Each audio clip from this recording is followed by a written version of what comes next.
Welcome to another Zelda podcast. I'm your host, David Geisler, here with my co-host, Kady Roberts. Kady, how are you? I'm doing really good. It's super hot, though. We're recording outside right now. We are currently partaking in the Zelda Dungeon Marathon stream, raising money for No Kid Hungry. And we are on our second day here at the event.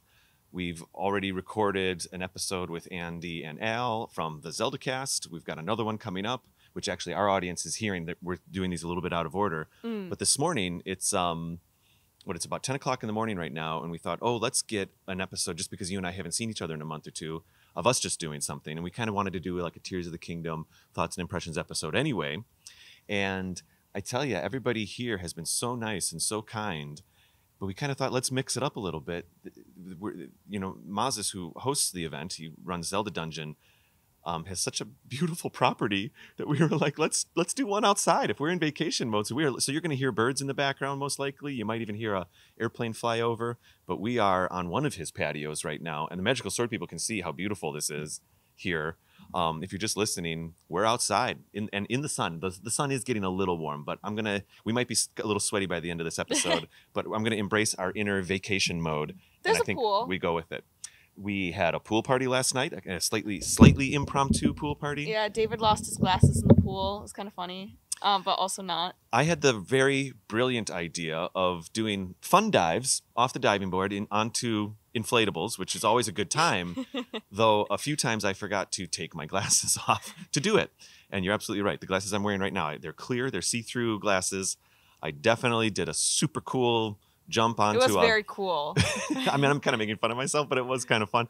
I ran and jumped onto a popsicle floaty and surfed across half the pool and splashed down and had the time of my life. And as I was underwater, I realized, wait a second, my glasses aren't on my face anymore. Wait, I was wearing my glasses. And of course, they fell to the bottom of the pool. And a few of us dove down a few times to try to find them. And then there was another gentleman who, I didn't even know this, but for the next half hour, kept diving to look for them. Yeah, we were all the 10 of us were all just chilling at the hot tub, just talking, whatever. And then he just came up. He's like, here's your glasses. Yeah. I mean, there was a lot of pool action, but at this point, the main energy had kind of migrated over to the hot tub. And you're right. He just showed up, and I was so grateful. It was amazing. I honestly thought I'd lost him. No, because I was like, I'll try and find him. Yeah, this will be fun. But something was off with the chlorine balance. The pool was amazing. But the chlorine balance was a little murky off, towards the bottom. So it was a little green towards the bottom, so I couldn't see anything even with goggles. And with the clear, my clear glasses, it just completely yeah. So fades. I don't know how he did it, because it was also 11 feet deep, I think Moss has said. Yes. So as soon as I was going down there, my head was hurting, my ears were hurting. I was going down, and I was starting to get the earache thing, from the pressure, because if you go down real fast, because you want to use as much oxygen, you want to save as much oxygen while you're down there. But anyways, it's actually been a total blast. We've participated in the music competition, the music quiz last night. Mm-hmm. I would like to say we represented AZP, but I definitely lost. I got 7 points, and the winner had 54 points. Oh yeah. No. So I don't know if we represented AZP particularly well, but it was still a ton of fun. It was very fun. Yeah, it was fun making a fool of myself with my lack of Zelda knowledge. But one thing that I'm so grateful that you're part of the show now, Kady, and we've talked about this in other episodes, and I talk about this with our co-producer Celeste a lot. But one of the cool things about AZP at this point is, because the team is so large, we do have so many different stories to tell and so many different points of view. Just a couple episodes ago, I did that episode with Kevin Goodwin where he and I basically played every Zelda game organically as they came out through the last 30 years. And so that was one type of conversation. And then I have a totally different type of conversation with you when we talk about Zelda games, because you're being introduced to the older ones at this point. And I'm looking forward to the next year or so of you being on this show and which games you'll be exposed to and how we'll discuss it. I think it's going to be great. Yeah, I kind of briefly mentioned it to you before we started recording, but because I've been down there watching the Zelda streams that people have been doing, I'm starting to curate my own little list on my phone of okay, first I need to play this game, and then I'll play this one, and then this one. I have Skyward Sword I need to finish first, and then Link's Awakening. But then I definitely want to do Twilight Princess, and then Ocarina of Time and Majora's Mask. And then from there, I still need to curate. If you're optioning Twilight Princess and Ocarina, when we were taking the train over here, we're out in Elgin right now, Elgin, Illinois. Not Eldon, as you joked, but Elgin. And, it's about the distance that O'Hare is from downtown. It's about that twice is where we are. We're pretty far west right now, but it's beautiful out here. and we were taking the train out here to get to this marathon, and I lost my point. You were expressing to me that if you had the choice of like what I guess we could say retro Zelda game at this point, you'd like to try first. You said Twilight Princess, Twilight Princess, Twilight Princess because everybody keeps talking about it. Yeah. And I agree, but if you are optioning Ocarina of Time, the spiritual, not the literal references, but the spiritual references, like a spiritual successor, Twilight Princess is kind of that to Ocarina. Okay. So if we're going there, it maybe should be Ocarina first. I'd be down with that because I knew nothing about Ocarina going in, but then the stream that's happening right now as we record this, they were playing Ocarina. I was watching it. I was like, this game looks really good. We were sitting down there. They're doing the Master Quest mode right now stream on Wednesday afternoon, and we were both watching. And we basically had to like leave to come up here to record real quick. But for me, it was cool to see you seeing Ocarina really for the first time. Yeah, no, it's an older game, but it's beautiful. The graphics look really nice for like the time it came out in. The story, I'm a huge story person, so the story is really good there. We were watching them play the 3DS remake, which is only, about 10, 15 years old. So those graphics are a little better than the original. Okay. I think when we have you play, we got to go original Nintendo 64. Really? So it's a little blockier. But because I feel like that it's not like, oh, you should suffer through the bad graphics. It's not that at all. Many other AZP blog writers have said like, oh, at first the graphics were a little tough, but after an hour I fell in love with Ocarina all over again because it is about a 25-year-old game at this point. Oh, maybe 20. But anyway, let's get into listener feedback and then we'll talk about our first impressions with Tears of the Kingdom. Yeah, absolutely. Okay, so here we go. The first one, we have a couple from YouTube today, and then we have one Apple Podcasts. It's a little hard to read in the sun right now, and I'm going to have to old man it and take the glasses off. But here we go. Over on our Life After Hyrule episode, which was episode 14 of season 5, that was an episode I did with Celeste down in Louisiana at her place.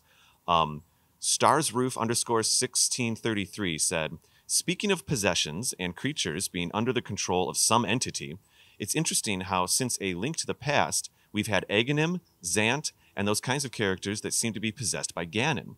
Even if the Ganondorf being the true big bad plot twist in Twilight is kind of lame, I always love, maybe a little spoiler there, I apologize. I always loved how Zant, without Ganon's control, is an awkward nobody. And then he's under the control of Ganon. He's the most intimidating big bad, in my opinion. Well, I can speak to that, Stars Roof. I agree. I think Zant, for the first 2/3 of Twilight Princess, is absolutely terrifying. In fact, in the opening cutscene of Twilight Princess, Kady, you'll have chills go up your spine when Zant appears. And there is, I think that Ganondorf is in Twilight Princess. We literally saw the Ganondorf statue. And at a certain point in the game, you start to learn that there's a pact between Ganon and Zant. And I'll just put it that far. And I still think that the way Ganondorf comes into Twilight Princess is interesting, and we won't spoil that for you. Okay. But yeah, absolutely. Zant is there's a few times where Aghanim in A Link to the Past is controlled by Ganon. Like in the end, it's often Ganon, right? Yeah. In the end, it's Ganon because it has to be. Okay, so moving along here, we have 2 comments from an episode that you and I have already recorded. Oh. The Regions of Breath of the Wild, which was episode 7 of season 6 of this season. Love Crumb left a message on YouTube and said, yes, another episode. Your enthusiasm is absolutely infectious, and I love the dynamic of an older Zelda fan who has played most of the games discussing the series with a younger Zelda fan who has yet to experience everything the series has to offer. Though a part of me did gasp when Dave potentially spoiled Impa's identity in Skyward Sword for Kady. I hope that Kady will share her perspective when she finally plays Ocarina of Time. Well, this is timely. You two have really great podcast chemistry, and I look forward to you delving deeper into the series together. Do you have any thoughts on that message? I am also very excited to delve deeper into this series and obviously Ocarina, which we were just talking about, so that is very timely. I gotta be honest, I can't even remember what you said about Impa and Skyward Sword, so it works out well. It was, in my opinion, I kind of remember what I said, and in my opinion, it was like aloof and vague. So if you know the spoiler, you're like, that's it. But if you don't know, it's like, what happens? Yeah. Hopefully I said it in that way. But anyway, we have another Regions of Breath of the Wild comment here, Kady, actually. Well, first of all, also, thank you so much, Love Crumb, for your support and leaving the message and all of that stuff. I think this kind of... I'm having a lot of fun just as a fan, potentially introducing you to more Zelda games. It's very cool. All right.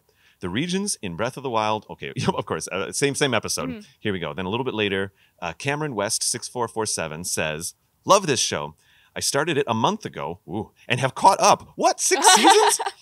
Whoa, Cameron West, thank you. Y'all inspired me to play through Ocarina of Time, and I'm happy to report that I have finished the game and had you guys in my ear while I was defeating Ganon.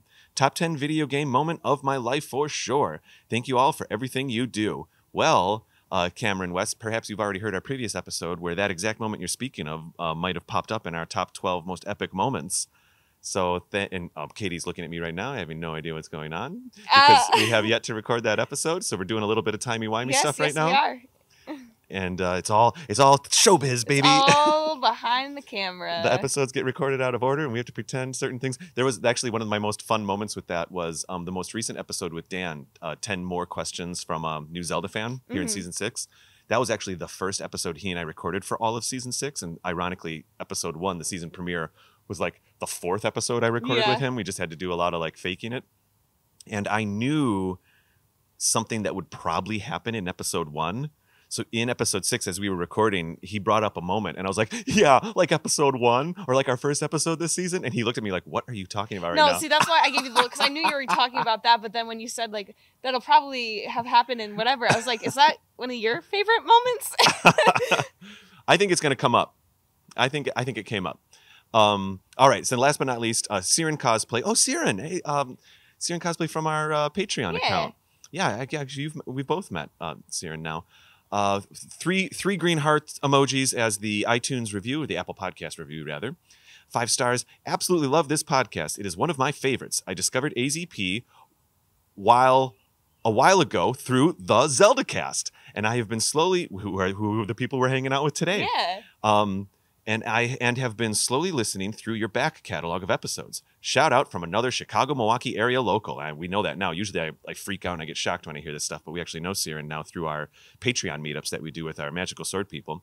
I love when occasionally David or Kate mentions something theater related, since I work in theater as a costume technician and listen to your podcast while making things in the shop. Awesome. Zelda, in a roundabout way, got me into my theater career as well. But that's a story for another time. Keep up the awesome work. Well, Siren, I'm going to have to ask about that in our next I would love to hear that story. Patreon hangout. My voice is a little hoarse. Did you hear it crack just now? It's probably from all the partying last night, all that shouting in the pool. But it's also been fun to be part of the streams. Kady, Siren there was speaking about one of my original co-hosts, Kate, who she and I conceived AZP while playing husband and wife basically in a play. And but frankly, you have a ton of theater experience as well. Yeah, I've started theater back when I was like 10. I'm 19 now, so I do at least like one show every year. I try to do more. But with college now, it's getting kind of harder. Well, and as you said, you're only 19. I also would do the like one show a year or at least one show every 2 or 3 years, all through my 20s and into my 30s. But now at 42, I haven't done a show in like 7 years. No, it's just because you get busy. Yeah, you know what I mean. If I may speak personally, I'm having so much fulfillment just making all these podcasts that I think that's itchy, scratching my creative itch or whatever. But one little fun fact is you have bleach blonde hair right now.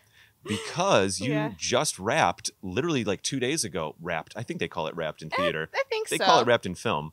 You just wrapped playing SpongeBob. I did. SpongeBob musical. And it was like the best show I've ever done. It was so fun. The cast was amazing. If any of them are potentially listening, you guys were awesome.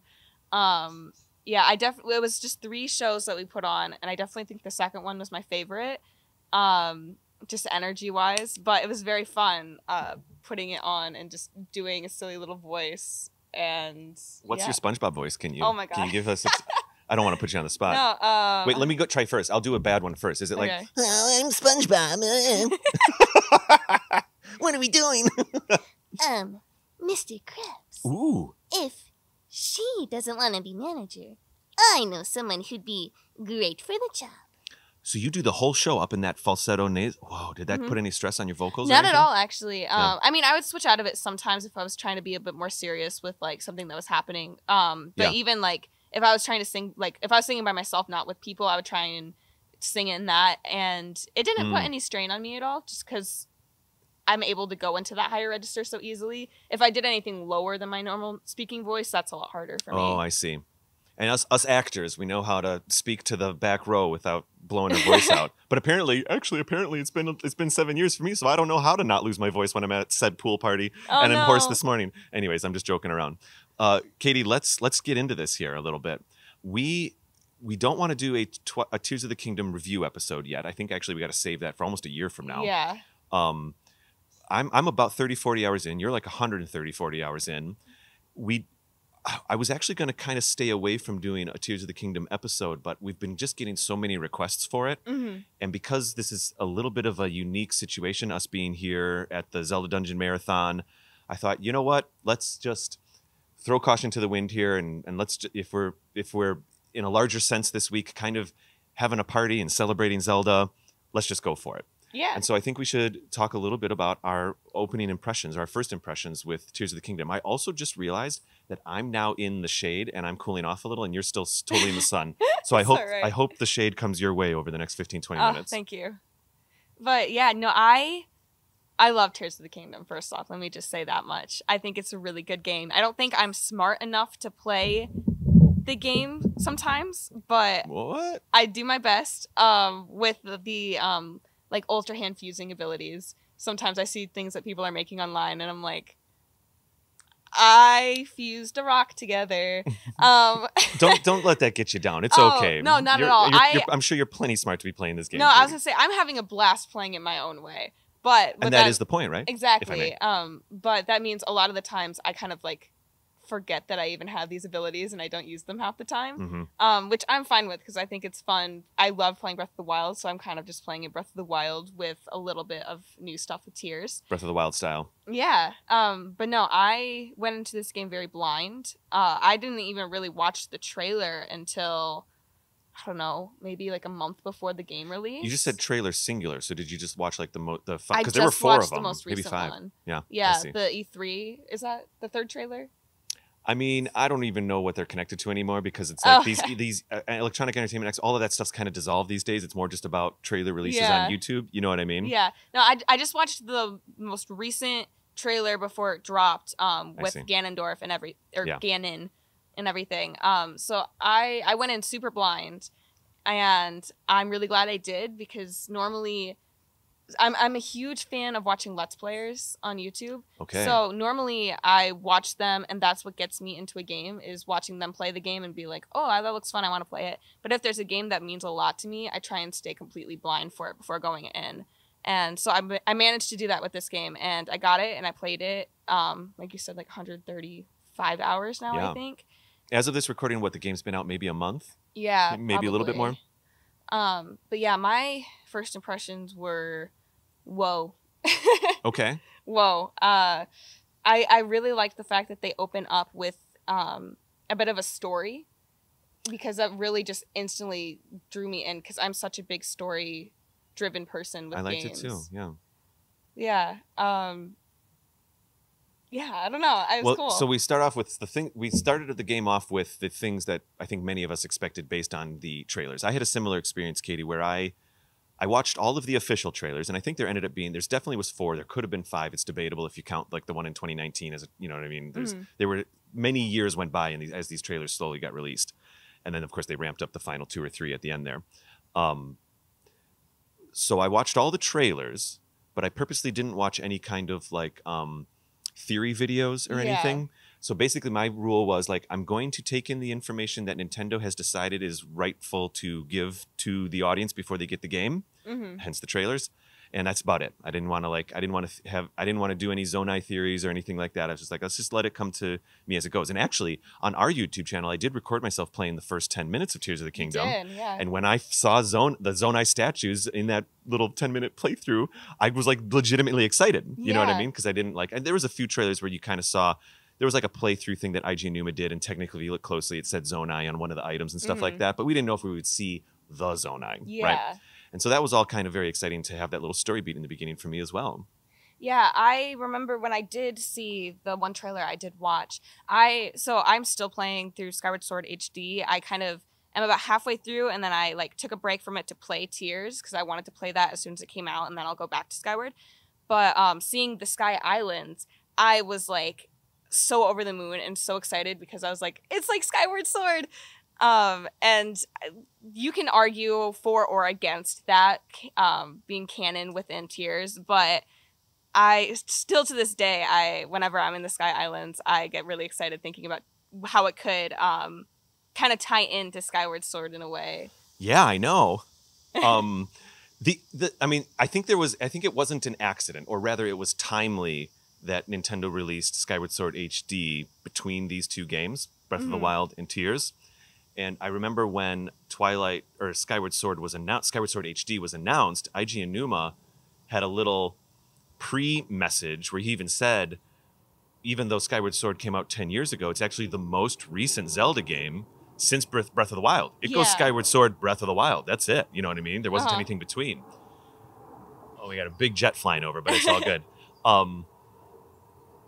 And so when we get to the Sky Islands in the beginning, I've on Patreon I spoke a little bit about my thoughts on how technically the opening Sky Islands, the first 4 shrines, were a little underwhelming for me compared to the Great Plateau. Yes, I agree with that completely. I think a lot of it is because while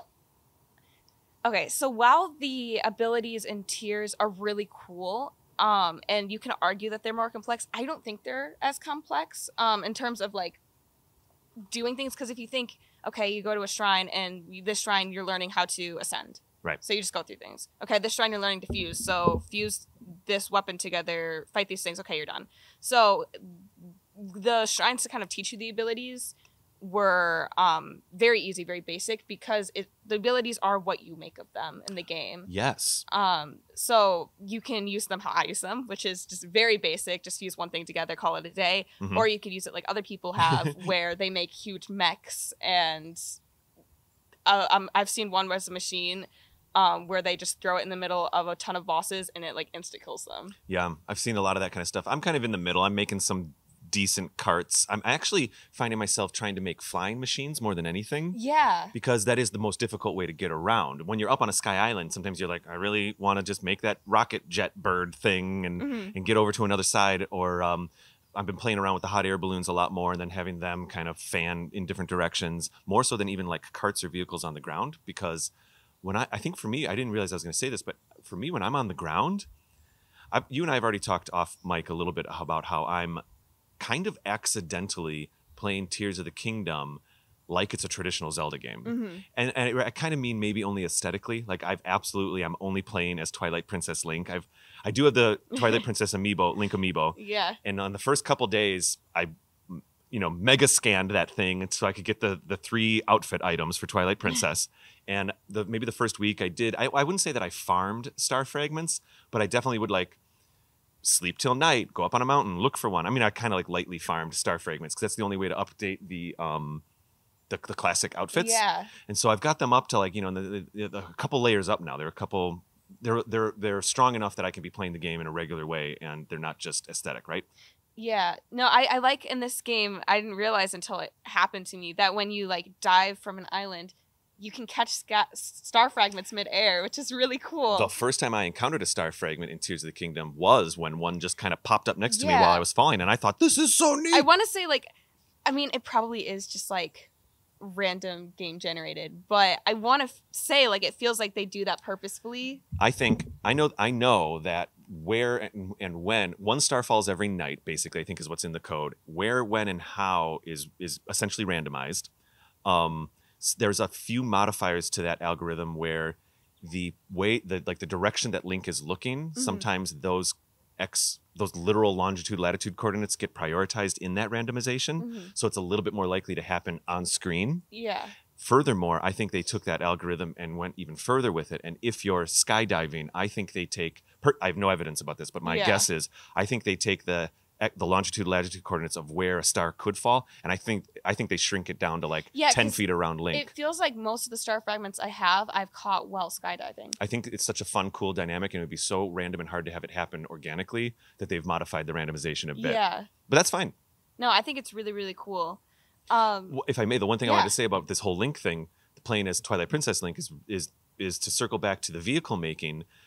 when I'm on the ground, I've already talked about on other episodes how I'm playing not no warping but low warping. Like when I'm on normal Hyrule, I'm trying to not warp at all. It's like if I need to go back to Hateno or something, I'm riding. I did Amiibo opponent in as well. Nice. And so it's my Twilight Princess Link with my Hylian shield. I don't have the Master Sword yet, but whatever. I just kind of find like normal looking swords.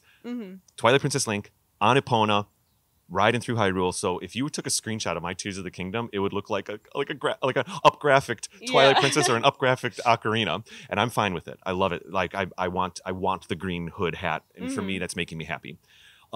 But that means that I'm usually riding my horse around. If I'm not warping and I'm not really building cars, my main mode of transportation is Epona. Yeah. No, I might be kind of weird about this. I don't normally make devices to move on the ground, and I don't usually use horses either because I do warp, but also I climb a lot, and I can't climb with my horse. Or if I am on a mountain, then like my horse half the time can't get down. So it's just it's like a whole thing. So I normally just don't use them or kind of go without. I think that's me culling from my Twilight Princess roots and my back in those days. The coolest, fastest thing you could do, I mean, there was always warping, but was get on Epona and ride somewhere. And so whether I'm doing it because that's my instinct or whether I'm doing it because I'm trying to passively evoke some nostalgia, I'm not sure, but I'll take it. Yeah. If I may, I was looking, I don't know if you noticed, but I was looking something up during... Listener feedback? No. So sorry. Sorry, I shouldn't have interrupted. Sorry, not listener feedback. But I wanted to kind of pull back for... If I ever, like, catch up with the games, I definitely want to do like I know you probably have done a timeline thing, but like a timeline thing, because I noticed someone talking about back in Breath of the Wild, and I kind of wanted to tie it into Tears of the Kingdom.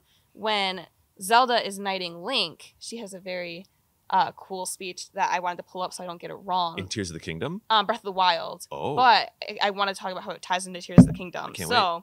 It says, "You have shown unflinching bravery and skill in the face of darkness and adversity. You've proven yourself worthy of the blessings of Hylia.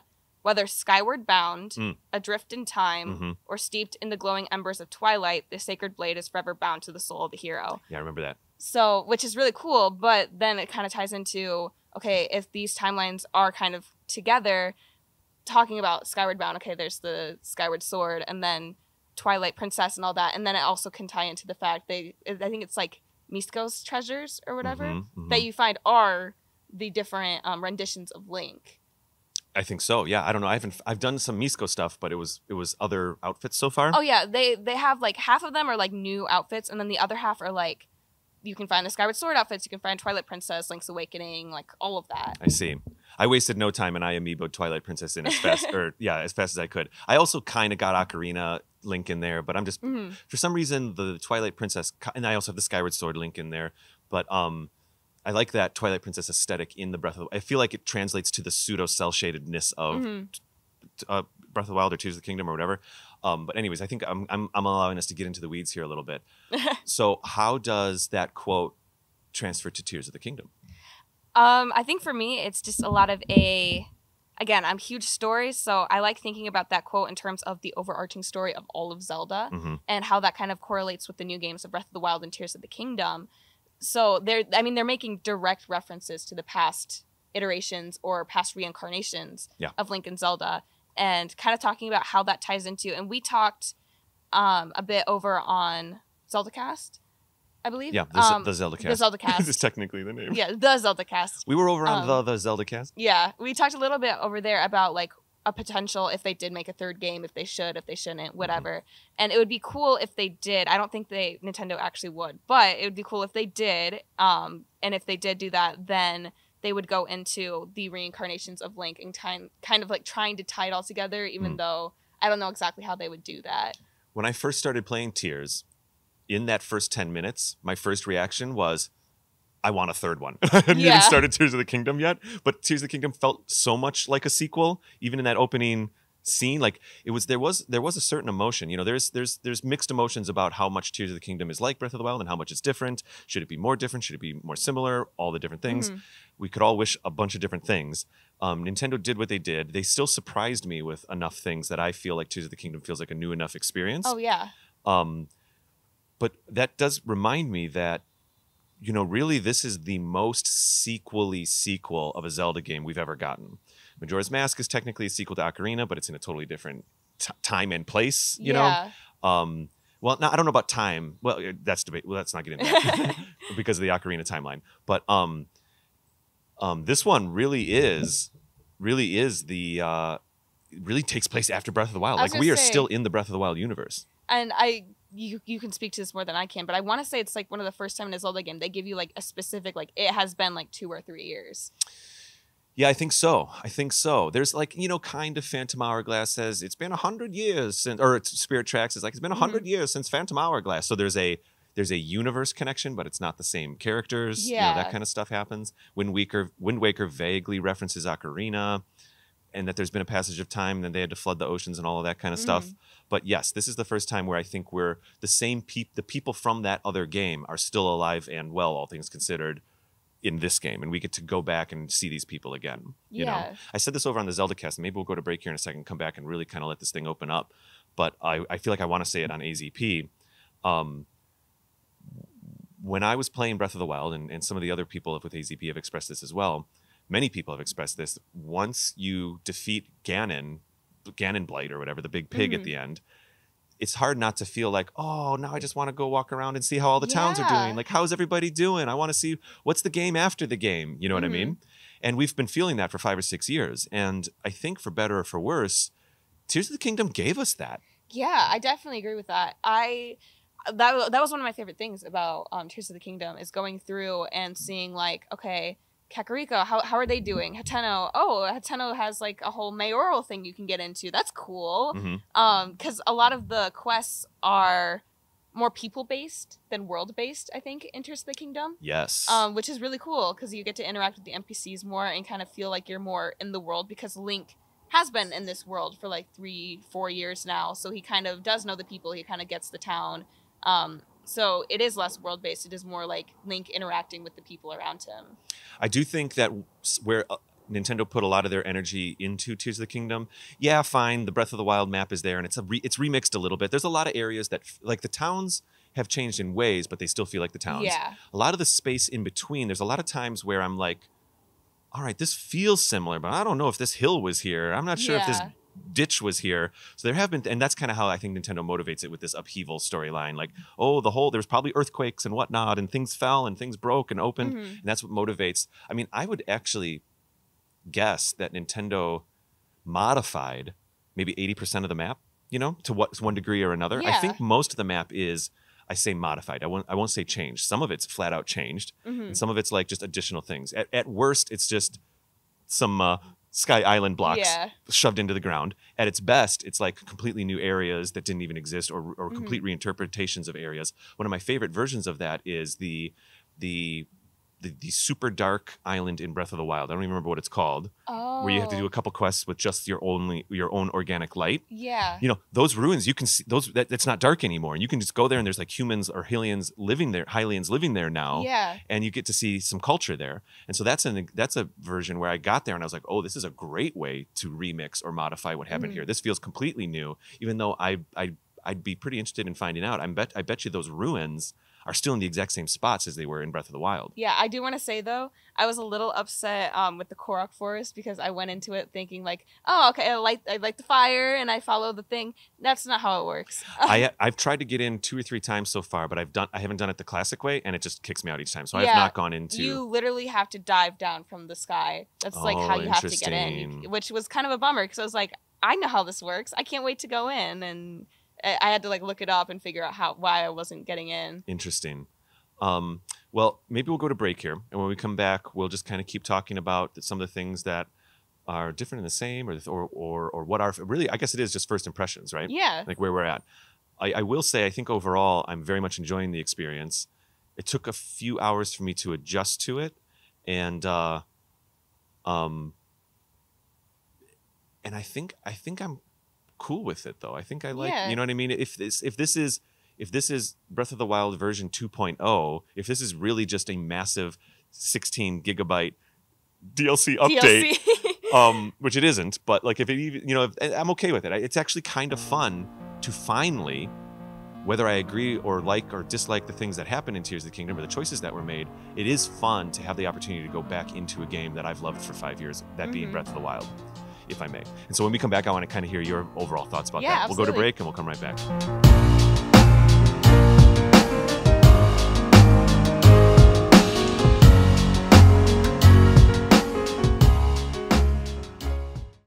It's the first day of school, and I'm walking around downtown Chicago with hundreds of other students. Everyone's getting back from summer break, and you can tell that they're happy to see each other after a couple months. For me, however, it's been a little longer. Hi, I'm David, and I want to introduce you to Returning Student, a documentary podcast that I've been making about my return to a college that I left 20 years ago.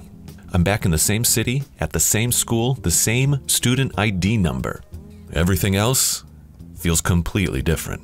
My fellow classmates are literally half my age. My professors work in my industry. Sometimes I wonder why I've come back at all. But then I get the opportunity to sit down with one of my professors and have a conversation with them, which usually yields a little bit of wisdom.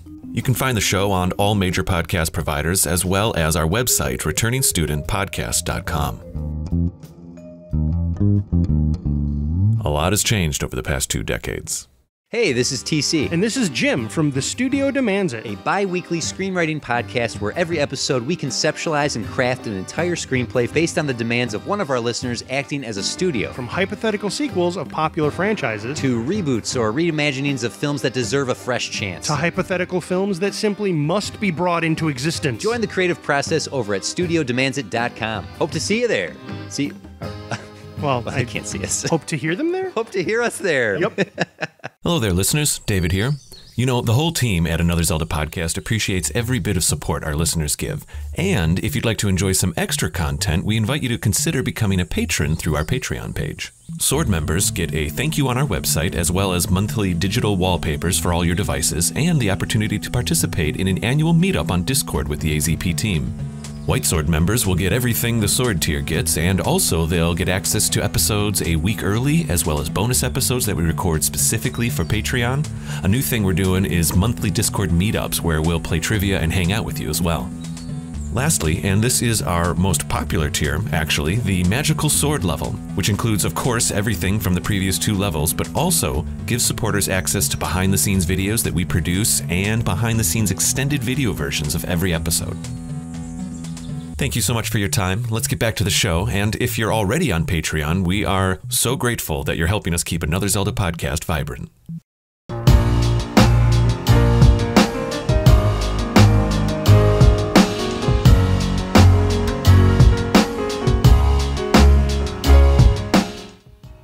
All right, we are back. And Kady, I couldn't help myself and I summarized some of my thoughts and emotions about Tears of the Kingdom as we went into break. I'd like to ask you, what are some of your overall thoughts and opinions?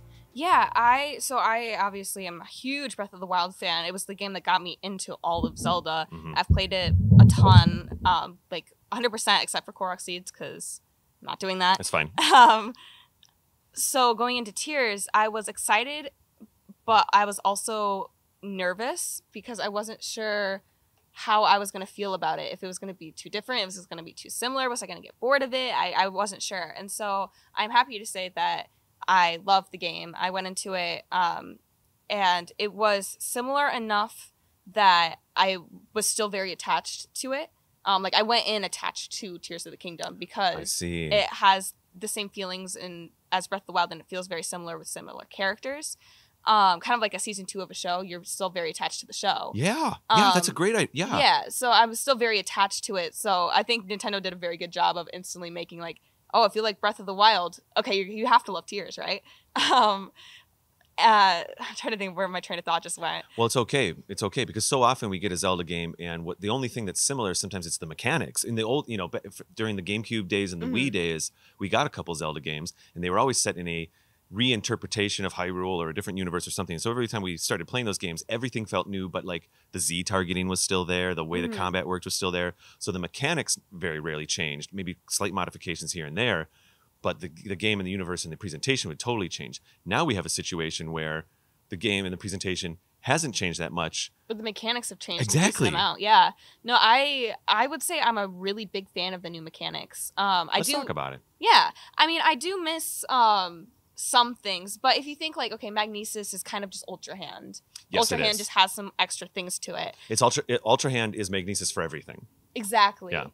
So there's like a few things there, but I think they did a really good job giving you more of a range of abilities in this game because, okay, you can use the Ascend. So Ascend is really good for just placement and like getting places.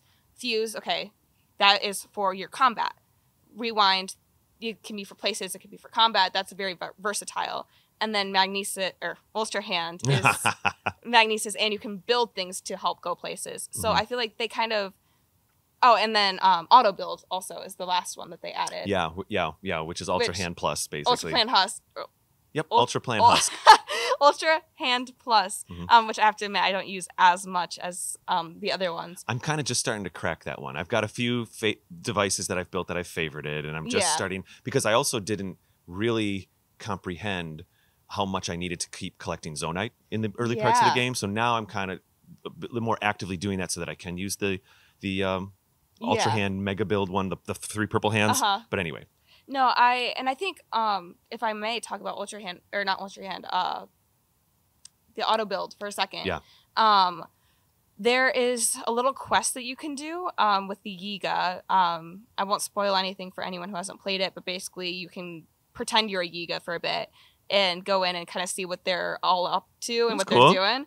And there are 2 machines that these 2 different Yiga are building, and they have this whole argument of like, which one's better? Mine's better, right? Mine's better, right? And they're 2 completely different things that can help you in the game. One is like a really cool land one. One's a really cool, I believe it was sky one. And the whole thing is they're like, oh, well, if you want the schematics for this, you have to pay us 1,000 rupees. And it's like, I'm not going to pay you 1,000 rupees for that. That's crazy. And they set it up as there's 1 piece for each of these that have to be attached, and the guys can't figure out how to do it. So if you attach it, that goes into your schematics. Oh. So then you can favorite and you can use it forever. And I like that. That's so smart that the game. That's how they like that. The designers made it so that you can be taught favoriting things. Yeah. And you don't need you don't need the schematic. That's wonderful. Yeah, they really taught you how to like kind of work around the system a bit and like be like, oh no, this is like a really cool ability. You guys need to use this, which I feel guilty because I don't use it very much, but I think it's really cool. I do miss the ice blocks a little bit from Breath. I would say I miss the ice blocks probably the most out of all of them. There is kind of a way around it. If you use like a frost weapon on the water, you can kind of make an ice block. Yep, exactly. But I don't know. It's not the same, but it's fine. Yeah, please. Oh, sorry. I was just going to say, I know a lot of people, I personally didn't use Rivali's Wind too much, but I know a lot of people were really upset that Rivali's Wind was gone. I used it all the time, and I think actually that's another one I miss a lot. Yeah. I will say, though, this obviously you can't do it in the air like you could with Rivali's Wind, but they do make it so they introduced Highland Pine Cones into the game. And what you can do is they teach you this on like you can just find an NPC somewhere. But if you have a campfire or a fire on the ground and you throw a pine cone in it, it makes a huge gust of wind, like Rivali's Wind, that you can use I to had go no up. idea. It's very cool. And that kind of fits with the real world because pine cones burn so well. You usually use them to start a fire. Exactly. Which I think was really cool because at first I was like, why did they introduce another useless item? Nut? Yeah. Because there's acorns and it's like, okay, like seasoning, I guess. Right. But the pine cones, I'm like, what is the point of this? And then I came across that. And I was like, this is really smart. Also, now you can make like a nut pie or whatever with all of them, which is kind of cute. But that's cute. I digress. I just keep strapping rockets to my shields and I ride them up. Yeah, no, I'm smart. I'm burning through rockets though. Every time I want to quote unquote Rivali Gale, I'm like, using a rocket, but I'm finding I'm using it less. That does remind me that another major mechanic change is that the way that we use arrows has completely, I guess via a version of fuse, it's a little gray because you don't actually use the fuse mechanic, but you're using the fuse mechanic, but you're expressing it through different buttons. We don't have fire arrows or ice arrows or anything like that anymore. We just attach fire and ice and bombs and things like that to our arrows. And so I'm using arrows all the time now, hundreds and hundreds of arrows. I'm finding I'm using them a lot more than in Breath of the Wild. Even just natural arrows. Like I'm actually fighting enemies with the arrows more than I did in Breath of the Wild. Are you finding that experience? Absolutely. Yeah, in Breath of the Wild, I think when I finished the game, I had like 300 arrows stocked up. So it's like I kind of use them for hunting, but like that's kind of it. With this game, because they kind of took away the fire and ice arrows, which has been very kind to my rupee pockets, not having to pay for that, it's made it so I naturally am more inclined to use arrows, whether because I need the fire or ice or something. But now I'm so used to using the arrows that I'm like instantly just using them without much thought, even just normal arrows. Right. I love the bomb arrows that they made in the game because I never had enough of them in Breath of the Wild because they were so expensive and you can never find them. So I'm really glad you can find the bomb flowers around, which is a nice tie into older Zelda games. It is, because even in A Link to the Past for Game Boy, there was a way to attach bombs to your arrows. And so even if Fuse feels like a weird new mechanic, it has its roots in some of the classic games. Yeah, I think, I mean, it's Nintendo, so obviously they did their research, but like it feels like they really, really did like go back to the old Zelda games and kind of figure out, okay, we can tie this little thing in here, or we can make this really big thing in here, and that also ties in with the new creatures and monsters, which I have been having a blast getting to like learn about, because again, we talked about this off mic a little bit, but when I originally started playing, I didn't realize a lot of these were monsters from other Zelda games until I now know I was thinking of a Glibdo. Or not a Glibdo. Well, there's Gibdos. Gibdos. I was talking more Gleeok? the Gleeoks, thank you. Yeah. I thought the Gleeoks were the Hydra from Skyward Sword, which is my mistake, but when I saw that, I was like, these aren't new monsters. They are taking Zelda creatures from other games and putting them in, which is so cool. One of my favorite things about Tears of the Kingdom, and I really mean this, is that I feel like there's a lot of classic Zelda game vibes. Yeah. Everything from the wells that are new remind me exactly of going through the holes in Ocarina of Time. The cave system, if it gives me the depths in general, completely give me Adventure of Link vibes. Yes. I feel like it's kind of funny. For me, I think I'm liking the depths more than the Sky Islands personally. Really? Sky Islands, it's like, okay, it's like Skyward Sword, fine, you Yeah. know. But it's been years since we've had kind of this slightly, and I know Twilight Princess aesthetically is realistic and moody and all that kind of stuff, but this kind of like feeling you get when you're in the temples and the caves playing Zelda 2 back on the Nintendo, the depths for me evoke that. I'm like, oh, it's weird again. There's weird plants again, and it's dark, and it's an absolute, well, from an adventure point of view, it's an absolute pleasure to be down there and like have this adventure.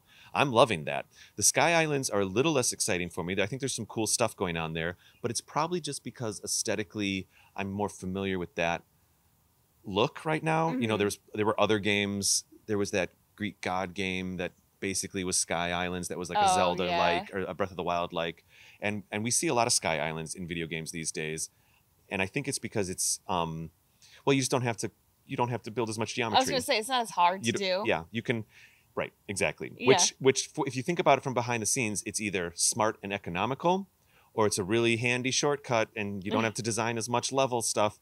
My favorite thing when I used to talk about Breath of the Wild, and I would compare it to Wind Waker. I enjoyed Wind Waker. I enjoyed that Wind Waker really is technically the first open world engine that Zelda ever used, and then they modified that a little bit for Hyrule Field for Twilight Princess. But Wind Waker is technically open world, and it does stream load the islands as you go to them. The way things pop in and are stream loaded in on Breath of the Wild and stuff in all open world games these days. But with Wind Waker, one of the things that can get a little challenging is that sometimes, you know, between those little islands, there's really not much going on. And yeah, okay, fine, you're out in the ocean, and that's probably how it would be. So sometimes when I'm up in the sky, in Tears of the Kingdom, and maybe a little bit of Skyward Sword, but in Tears of the Kingdom, up in the sky, and it's like, well, I mean, there's a lot of nothing up here. Yeah. Okay, I can go to that little speck of an island, and I can go to that little speck of an island. That's cool. But it's not so much that I apologize. It's not that I'm getting crabby about the game makers not making more. I get it. They made the correct choices, and the depth certainly gives me that more that I never even thought about. But I think the big thing is when you have to kind of literally connect the dots from one sky island to the next, it becomes less open worldy for me and and it's secretly kind of linear. Yeah, Like, I would agree. if you think about the original Sky Islands, those first 4 dungeons, and I spoke about this a little bit on my Patreon episode with Kate and Celeste, it's fine, but I think the reason people are a little less excited about the original, that opening Sky Island sequence, and compared to like the Great Plateau in Breath of the Wild, people lost their minds with the Great Plateau. It was like, look at all this amazing openness. The game doesn't teach you anything. It just lets you learn, and it just gives you a playground, a little microcosm of the entire game is on the Great Plateau, and you could be on there for 5-10 hours and just learn how to play the game, and then you finally get your hang glider or your paraglider and you get off. If you think about it, the Sky Islands and Tears of the Kingdom are technically just a connect the dots line that circles around itself. Yeah, no, that was one of my biggest like kind of bummer moments when I started playing, and I got a little nervous when I started playing because I'm like, is the whole game gonna be like this? Like, is it gonna be like you kind of have to do it this certain way, and we're not really gonna teach you much because there's not really much up here to teach you and like that kind of stuff, and I was kind of worried about that. And then when you get off, it had the huge epic moment of like skydiving down. It was so and then cool. It's like, okay, we're playing the game now. And and then when you land in Hyrule Field, I did have this moment of like, like, oof, everything's open, let's go. No, I definitely agree with you, because in Breath of the Wild, the opening like little section, it still felt like you were playing the game. In Tears of the Kingdom, it felt like you were playing the tutorial. Oh, perfectly said. You're absolutely right. It is by the numbers a tutorial, a decent one, whereas I think Great Plateau is a brilliant tutorial. Yes. I think the Great Plateau needs to go in the history books of game design as how to really make a brilliant tutorial where people don't even know that they're being tutorialized. Yeah, I was gonna say, like, when I played it, I for a very long time I didn't realize there was more map to the game. I thought like, okay, this is the game. This is awesome. This is great. Yeah. Do you have that first moment in Breath of the Wild where you bring up the map and you see the thing, you're like, this is cool, and then you zoom out once and you're like, that's amazing, and you still got 2 more layers, and you're like, wait, this is just this little speck? No, that was like, I was over the moon when that happened. I was very excited, which was a little bit of a bummer then when we went to like the original map. But I had that same feeling when I saw the depths for the first time, and I got the first little guy, and it's like it looks like it's a huge circle, and it zooms out. It's okay, it's a little circle. Oh, it's a really little. Oh, that's a speck on the map. Yeah, and I like how they deal with how the depths get revealed with the little specks of light instead of opening regions like on the land. Yeah. Not that I prefer it more than the opening regions, but I just like that it's a little different. Yeah, I do like that they took the time to make it different, and then that also helped them when they were introducing new armor sets. You get that really cool glow in the dark armor set you can find. Yeah. I haven't found that yet, but I have made a lot of like glow in the dark recipes. Yeah, and they have the new recipes too, and then they also got to introduce the new kind of like flora and fauna, if you would, with the light bulbs and then the glow mushrooms and all that kind of stuff. Yeah, absolutely. There's a lot of added mechanics. We could talk for days about the sticky frogs and the, so there was a lot. Let's actually try that a little bit. We've got about another 15, 20 minutes here that we can chat. I do feel like Nintendo was very thoughtful, or the team, rather, the development team for Tears of the Kingdom was very thoughtful in how they addressed what could be perceived as some of the issues for Breath of the Wild. I actually didn't mind the rain getting in the way in Breath of the Wild. Hated it. I loved it because it was kind of like, well, that's what it's like when you're really out and I like being in the woods in real life. Yeah. And I guess I am a slower player. Like, I don't mind that I have to get on Epona and ride 1 hour of real world time to get to a town, because part of me, maybe I'm not really like a sim. I mean, there's a few of these like survival sim games that I do get a kick out of. I don't need that torture and pain of, oh gosh, this is taking forever to make it feel like it's a good game. But apparently part of that I do like from an emotional storytelling point of view. Yeah. I like feeling like I'm far away from that thing that I need to be at. Do I really need to go there or not? Do I really need to go to Kakariko Village again to get the one thing, or can I just press on? I think there's a lot of drama there, and I like it, which is why I choose to kind of not warp as much. All of that is to say, though, I didn't mind the rain in Breath of the Wild. I didn't mind that sometimes I found myself just sitting on a cliff for 3 minutes or 5 minutes, and I had to decide, do I want to jump off and go somewhere else, or is the top of this mountain worth it? So I love that instead of just like removing the mechanic. Yeah, I'm glad they didn't take the mechanic away. They introduce a new one that allows you to deal with it. Exactly. No, I'm a huge completionist, and so for me, I'm like, okay, I've gotten all of the armor. I have that one last piece on the top of this hill, and it won't stop raining, and I can't light a fire to pass the time because it's gonna go out. Mm-hmm. So it was like a whole thing, and it was like my least favorite part of Breath of the Wild was that rain mechanic. And I'm glad they didn't take it out of Tears, because I do think it is really realistic, and it adds a special thing to the game that a lot of games don't have that mechanic, which is really cool. But I was very excited when I saw that they did have this new armor set, and I think the way they introduced it was cool, where it's not a set that you can find in the world or you can buy. You have to complete all the Lucky Clover Gazette things. I see. And that also is like a story mission, because all of them are... I don't know if you've done any of the Lucky Clover Gazette, but... I think I've done 2 or 3. Yeah. I'm less enthused by that quest line, but I'm doing them when they kind of come my way. Yeah, but it ties into the story of everyone's like, what happened to Zelda? Where's Zelda? And this is... Each one you go to is someone claims that Zelda said something, or they found Zelda or something, and you have to follow that quest line and eventually figure out, okay, no, it's not Zelda, it's the Yiga. Which eventually you'd think Link would start going and be like, guys, it's not worth it, it's the Yiga. But I think it was a really cool quest line. Well, I'm excited to do it as it comes to me. There's a few other things that I feel like Nintendo, instead of removing a mechanic, let's talk about weapon breaking. I didn't mind weapon breaking in Breath of the Wild. Me either. Like, it was sometimes an annoyance, but it was also like kind of supposed to be. It made you value your weapons and value which ones you were using when. Exactly. And I'm okay with that. I mean, I don't need to. I'm speaking as David right now. I'm not saying video games should be this way, but when I'm playing games, I don't necessarily need to feel all powerful in my video games. That's not something that's exciting to me. I think kind of I love resource management games. I love that kind of stuff. Sometimes it's fun to feel not powerful at all, and how you're going to figure it out and get through it. So I didn't mind the weapons breaking and having to choose which ones to keep, which ones to get rid of, which ones should I use on this enemy, should I save it for a boss or something like that. But I feel that essentially the fuse mechanic is Nintendo's or IG Numa's, or the teams. I don't know who the exact director is. It's not IG. He's just the producer now. But anyway, or Numa, I should say. But bringing the fuse mechanic in, I think, is their answer to weapons breaking. And I think another way they could have fixed it is, like in Skyrim, you can basically repair weapons. If they don't fully break, you can go to towns and go to like a smith, and they'll slowly fix them for you. That seems like a pretty logical way to fix the mechanic, or quote unquote fix it. Yeah, well, you got a thought. I do have a thought. Because again, I don't know how far in the game you've gotten, but there are a few things kind of similar to that you can do. Are you talking about how they're like rusted over in the beginning and stuff? Well, yeah. So with the rust, you can throw them at the rock Octoroks, kind of in the Elden region. They absorb them, throw them out, they're clean. But also, if you go to Terrytown, which is now a very bustling city, which is very cute, there is a little Goron there that if you have these 2 items, I forgive me if I am wrong about this, but I believe if you have 2 items that you fuse together, whether it's 2 weapons, that he can break them apart. You get those 2 separate weapons again, and I think they're brand new again. Oh, interesting. I could be wrong about that because I haven't used him personally yet, but I believe that's how it works. Yeah, that's interesting. That's cool. You can also unfuse just in the menus, but maybe he's able to refresh them. Yeah, that is I think cool. he refreshes them, and then if you like, I don't know, put like a bomb arrow or like a bomb to your claymore or something, you get the bomb back. I see. Well, so my thought process there was, so Nintendo said, okay, well, we're not gonna. I mean, I'm deducing, I'm positing, I'm paraphrasing, I'm making up my own headcanon, my real world headcanon. But it would seem clear to me that Nintendo said, well, let's have the weapons still break, because that's still part of this game, it's still part of the mechanics.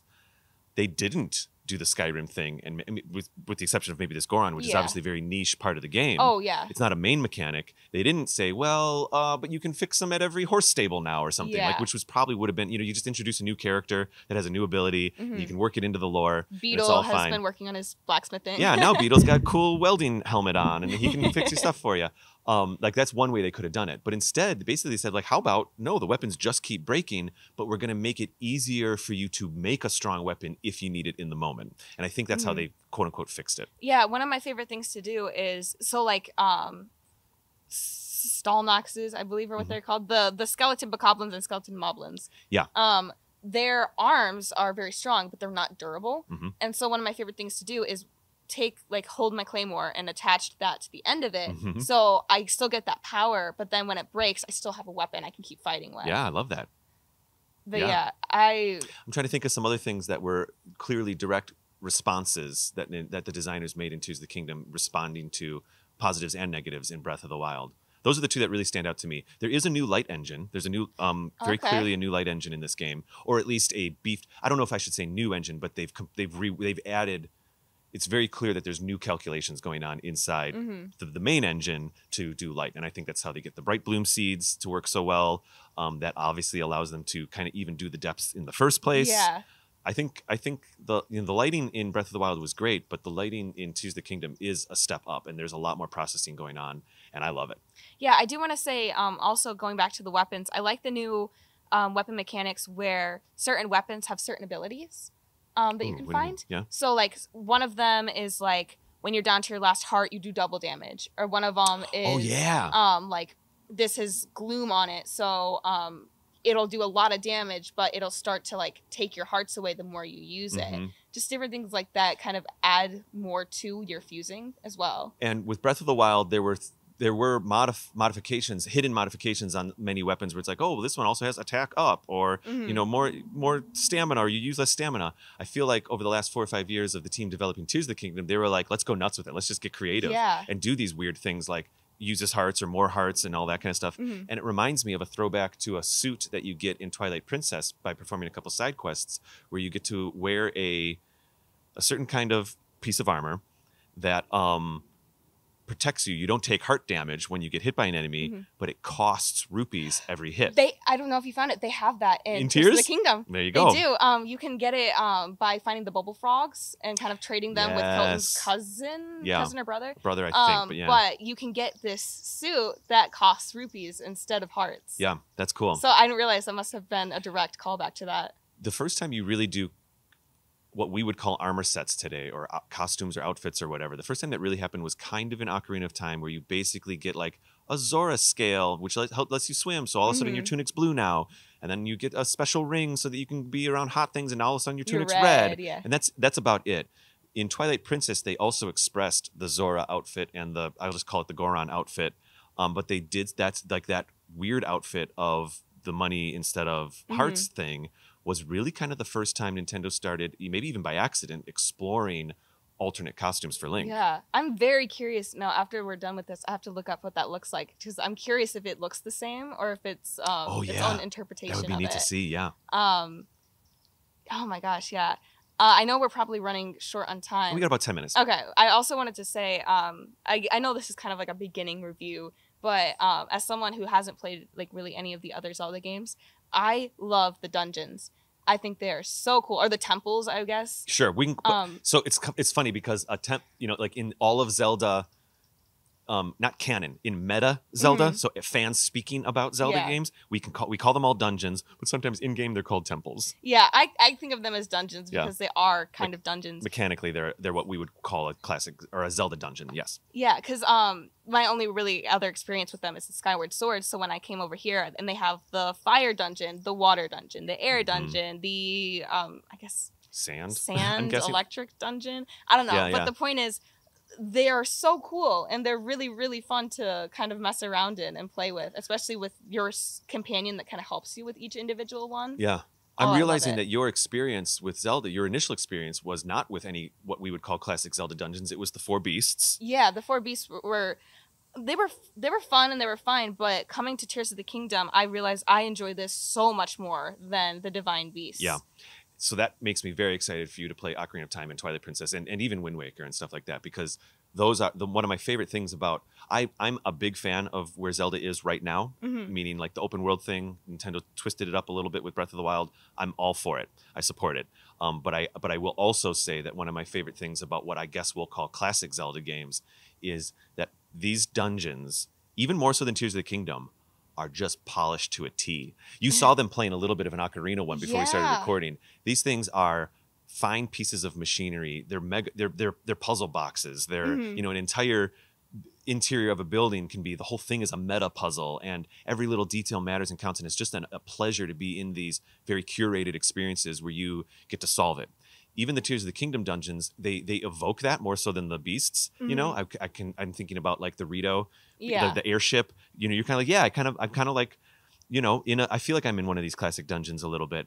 You're still doing the whole like turn 5 switches on thing, which is less than exciting for me.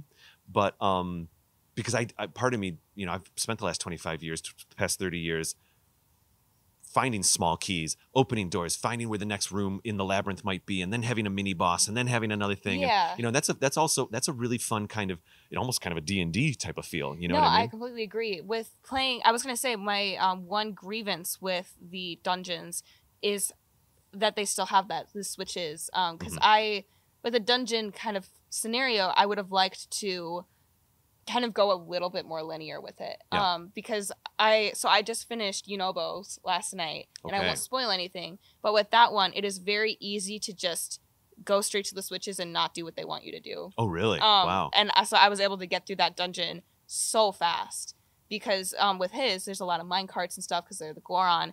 Oh. You can just climb up the side. You can just climb up the side and get to it and turn see. it on and call it a day. Interesting. Instead of trying to figure it all out, which is kind of like, you could also say like, Kady, then why don't you do it the other way? But I'm like, that takes more time. It's okay. Yeah, I support it. And some would argue, well, that's the whole point with Tears of the Kingdom or the Breath or New Zelda. Like, there's no wrong way to do it. As long as you can do it, you can do it. And I actually think that's beautiful about the game. When I see my younger nieces and nephews play the game and they come up with solutions that I'd never think about, or they come up with solutions that I guess you could say just make sense, like based on normal physics and the way we understand elements in our natural world to how they work in the game, I think that's awesome. Because when an adventure game, and I'll even include Zelda in this, when a Zelda game is at its worst, which is not often, sometimes in the older games you have to go like, well, wait, what do the designers want me to do right now? Yeah. Instead of like looking at your surroundings and figuring it out. And so, and that happens very rarely in Zelda games, which is why I like them so much. Usually you can be totally immersed in the experience and figure out the puzzle. Speaking about your switches comment though, and I've already told you this off mic, but I want to include it for our audience. You already know this, but I don't know, maybe 3 weeks ago, I got to the water temple. Yeah. And I'm someone who actually likes all the water temples. I know they get a bad rap, but I love like a really good, challenging puzzle box dungeon where a switch on the top floor of something might change the context of something on the bottom floor, and you have to kind of think about how you're going to use these. Usually water dungeons deal a lot with like raising water up and down. And so if the water's at a certain height, like can you access a thing or not, or can you not get to a thing or not? And I love those kinds of puzzles. I think that stuff's fun. Okay, fine. I digress. So I'm at the water temple. And, Sidon's like, oh, no, we have to turn on these 4 switches or whatever. And I'm like, okay, that's cool. And yes, the puzzles to turn the switches on evoked classic water style puzzles to me. Yeah. There was raising and lowering water. There was like using water to conduct electricity. It was kind of cool. There were like little snippets of some of my favorite aspects of previous water dungeons. But I tell you, I got about 3 of those switches switched. And I saw the last one, and it was down low. It was the one that was underneath, and I was like, "Yeah, cool. I don't know. Maybe I'll just jump off and like go back and look around down in Hyrule." And I hopped off, and of course, Sidon's like, "Wait, are you leaving? If you leave, I'll be here. I'll be here with you. Return." And I found myself for the past 3 weeks, I haven't gone back. Yeah. Because if part of me, and this is not a complaint, I think this is an okay and appropriate emotional experience to have, but a part of me was like, I don't know. I just don't really want to do that right now. I think I kind of want to go down and go back into the forest and do whatever. And I don't know if that's good or bad, but Yeah, I will say now that I have played the 4 main champion dungeons, I think the water one and this might be my least favorite. Not that it did anything wrong or bad, because it was still very enjoyable and there wasn't anything that I was like, this is game breaking, I can't figure it out. It just, I don't know. I feel like they could have done more with the water elements of it, I guess. Well, I'll admit that when you get to that little like water cavern under the lake before the water temple, I was into that in a big way. Yeah, that me felt too. like a classic I thought temple that was to going to me. be like the water temple because it was so much classic dungeon. of water everywhere. And you are moving the water up and down. It was so cool. Anyway, Exactly. No, just because this one, they do have those like conduct electricity, but it's really just you go to this part. Okay, there's water over here. You're over here. You're still on the ground. Oh, that's okay, what it there's is. water over here. It's not like a full water temple or dungeon because it's just water bits and pieces. you are 100% right. That's what it is. I didn't even think about this. Thank you. It's each puzzle is kind of contained to itself, and it would have been really cool if by changing this puzzle, it adversely changes a different puzzle somewhere else, and you have to Yes. balance those things. That would have been awesome, but it's okay. I'm not complaining about it. Oh yeah, no. But my thesis here, the thing I'm spiraling around that I'm trying to kind of make a point about is having it just be switches. Even though some of these classic these dungeons are feeling more classic. The fact that it is just switches gives me an emotional exit point anytime I want. And I think that's probably okay, Yeah. but it does happen. Whereas when you go into a classic dungeon, an Ocarina, Twilight, Skyward, Wind Waker, whatever, even the handhelds, you're kind of like, like I remember in, let's just use Twilight Princess, and you get into it says Water Temple or something, and you're like, you're rubbing your hands together, like, all right, here's the next 3 hours of my life. Like, Yeah. this is You a can't mini game. leave This is a until you game do it. inside the game. And guess what? There's 8 of them. In Twilight Princess, there's 14 of them or whatever. You know what I mean? And then, so you'd get excited to go into these dungeons because you knew you weren't getting out. You could leave to get things, but you really weren't. You had to solve what was going on in there to move Yeah, forward. because you couldn't like it wasn't emotionally fulfilling until you finished it all, you know? Yes, yeah. Whereas with this, it is just like, okay, you switch, okay, cool. There's no like story, there's no like, oh, what's gonna happen at the end of this? I have to keep going because I don't know what's gonna happen at the end. It's like, okay, you kind of know what's gonna happen, it's all good. So yeah, I'll just leave, I'll come back when I'm ready, it's fine. And I'm realizing in a more traditional dungeon, when you're as you get to know these dungeons, you can beat them in 15 minutes. But the first time, and especially when you're a kid, you're playing, it's an hour or two sometimes. Sometimes you're just circling around trying to figure out what's going on, and you finally understand the context of the whole dungeon, then you can make it. So on a second playthrough, you can go through pretty quickly. But anyway, the point is, there's plenty of times, even in an Ocarina of Time dungeon, where like I remember being in the Forest Temple in Ocarina of Time, and you're kind of like so deep into it that even emotionally and literally and logically, you're like, well, I can't get out. Like I'm stuck in this. I haven't finished Skyward, but that's how I feel during Skyward. I'm like, I'm in this temple, in the water temple. Yeah, okay, there's a thing here that says, okay, you can go to the sky if you want. I'm not gonna leave. I'm like halfway through. I can finish this, So I'm happy that the dungeon experience is leaning closer into classic dungeons and Tears of the Kingdom. And we were talking about we have a couple minutes left. We were talking about how so there's like classic vibes in Tears of the Kingdom. I said the wells do that for me. Obviously, the enemies some of the classic enemies coming back is doing that for me. I love it. For me, the depths feel like those old Nintendo games for me. I love that the dungeons are leaning back into a classic dungeon experience. There are times where I'm in the caves, and that feels more like a classic dungeon almost sometimes. You know what I mean?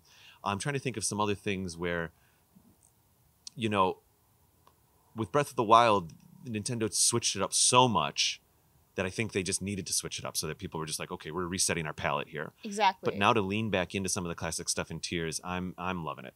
Yeah, I really do love it. And even though, I don't have as much back knowledge to make these connections, even as someone who, like I said, I didn't know for a very long time in the game that these were classic Zelda creatures that I just never seen before. I went in, I was like, there's a really big bokoblin. That's awesome. Oh, there's a dragon now. That's really cool. So even as like if someone went in completely blind with Zelda, didn't know anything about the previous creatures, they're still really enjoyable. And all the new stuff that they added from previous games, if you didn't know they're from previous games, they're still super fun and like really cool. I'm realizing as we're doing this, we really haven't spoken about the story at all. Maybe we can save that for another day. Maybe because this is first impressions, and I through AZP, I have come to really enjoy the lore of the Zelda games. But before AZP, before 2017, I really viewed these games more as like a game designer. It was more just the mechanics, and I didn't really care about the lore so much. I mean, it was fun in the context of each game, but there are other franchises that I get that personally, like I get a little bit more excited about Star Wars lore, and stuff like that. Yeah. But these days, I think what Nintendo's doing with Skyward and Breath and Tears and all that stuff, and bringing a little bit more lore in, I'm totally into it. So I'm realizing in this conversation, we spoke more about the mechanics than we did the lore. I think maybe we save a Tears of the Kingdom story recap review. thoughts or whatever, maybe for a little bit later. Maybe it's even in early season 7. Maybe it's the end of season 6 around the holidays or something like that. Because I do have thoughts about the story so far. And in broad strokes, I'm perfectly fine and enjoying the story so far. If you're listening to this episode, we recently did an episode with the Zelda Cast where we also spoke about some of the story elements of Tears of the Kingdom. And so I invite you to go over to there. Maybe I'll throw it in our comments here, a link to that episode where we can start talking about that a little bit. But on the whole, I'm cool with the Tears of the Kingdom story. Broad strokes, as we finish the episode up, what are your thoughts and feelings on the story? I enjoyed the story a lot. I think I like Breath of the Wild's a little bit more, though. That's my broad stroke, which I'm happy to go into more in another episode if you guys keep listening. Oh, that's another good point. Yeah, another like thing where we're leaning back into classic Zelda is having Ganondorf back. Everyone already knows it from the trailers. For the most part, I'm very pleased about that. Oh no, I'm thrilled about the thought of having Ganon. And I wanted to say way back, I kind of forgot about it, like towards the beginning of this when I was talking about if they made like a potential third one and talked about the reincarnations, it would be really cool if you had to go up against the different Ganons from the different games. Oh wow, interesting. Because they do have, which I was talking with Nico downstairs when I was watching them fight Phantom Ganon, and I'm like, that's the Phantom armor that you can get in Tears of the Kingdom. Exactly. And he's like, yeah, you didn't know that? I was like, no, I didn't know that. And so with that, it would be kind of cool to tie that in too. I agree.